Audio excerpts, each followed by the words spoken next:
High বন্ধুরা, তো এখন রাত বাজে প্রায় 11টা। এখন আমার প্রচুর পরিমাণ ঝাল দিয়ে ভাত খেতে মন চাচ্ছে।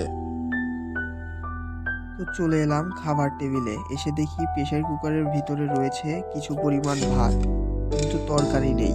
এখন চলে আসতে হবে আমাদের কিচেনে। কিচেন থেকে নিয়ে নিলাম আমরা পেঁয়াজ আর কিছু মরিচ। এগুলোকে এখন পিস পিস করে সুন্দরভাবে কেটে নিতে হবে।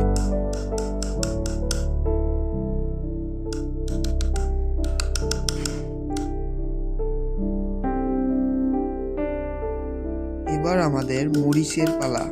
যত কুচি করতে পারবেন করে নেবেন।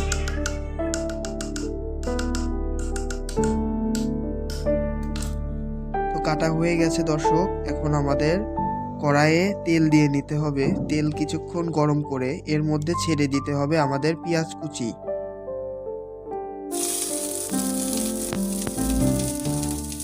পেঁয়াজটা দেওয়ার পরে কিছুক্ষণ পরে নাড়া শুরু করে দিবেন। নাড়ার পরে যখন হলদে হলদে হয়ে যাবে, এমনকি মুচমুচে হয়ে যাবে, তখন এটি পেঁয়াজটি রান্না হয়ে গেছে মনে করে নেবেন। তো এখন আমাদের মরিচটিও ঢেলে দিতে হবে আমাদের তেলের মাঝে।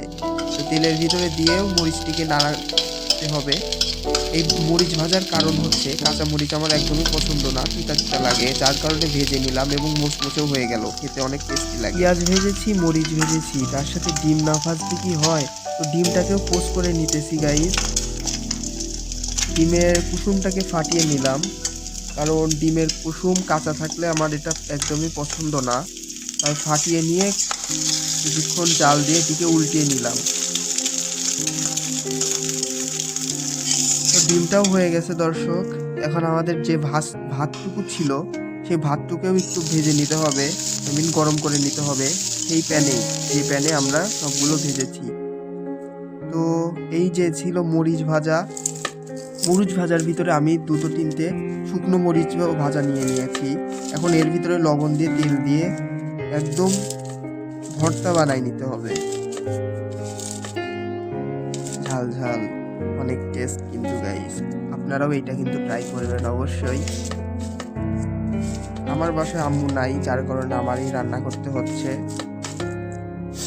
এখন এই মশলা মাখানো হাতটুকে আমরা সেই ভাতের মধ্যেই মুছে নিলাম, মাখিয়ে নিলাম।